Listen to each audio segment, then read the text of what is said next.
Okay, so we have a vessel and we're looking at rule 13, yeah, overtaking. This is my vessel here, and I have this vessel approaching here on the port quarter. Any vessel that's approaching more than 22.5 degrees abaft the beam, yeah, is deemed to be an overtaking vessel.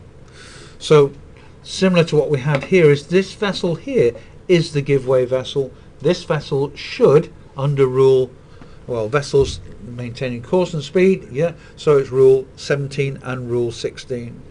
Rule 17 here is she's the stand-on vessel and she should maintain her course and speed as far as practicable.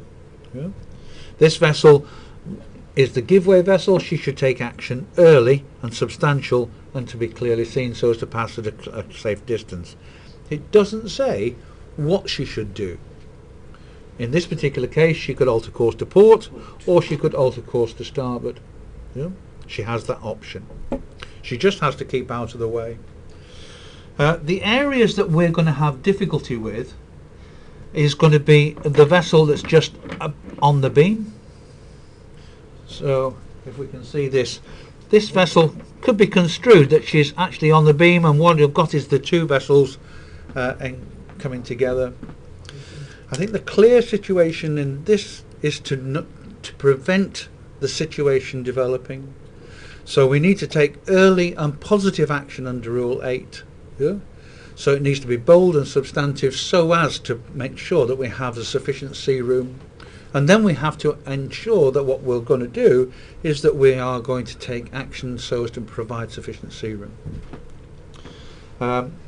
Vessels in sight of one another would normally indicate with sound signals to say 1 short blast to alter course to start, I'm altering course to starboard, 2 short blasts, I'm altering course to port, 3, my engine's going astern, 5, I'm unsure of your intentions. But it's clearly this situation, it's not Rule 13, it's Rule 15, and it's a crossing situation, not an overtaking situation. These two vessels have come together. We need to take bold action, an alteration of course to starboard, to come round. This vessel would shoot ahead. Yeah? If, however, the situation has come and they are quite close to, we have the option to pull back on the engines so as to reduce speed and let the other vessel come ahead. Which one would be first?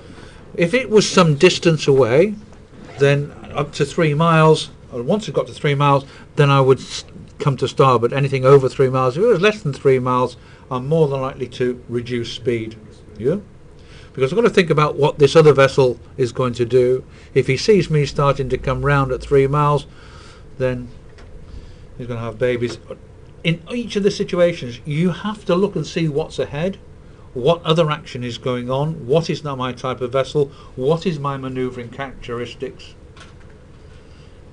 Am I more manoeuvrable?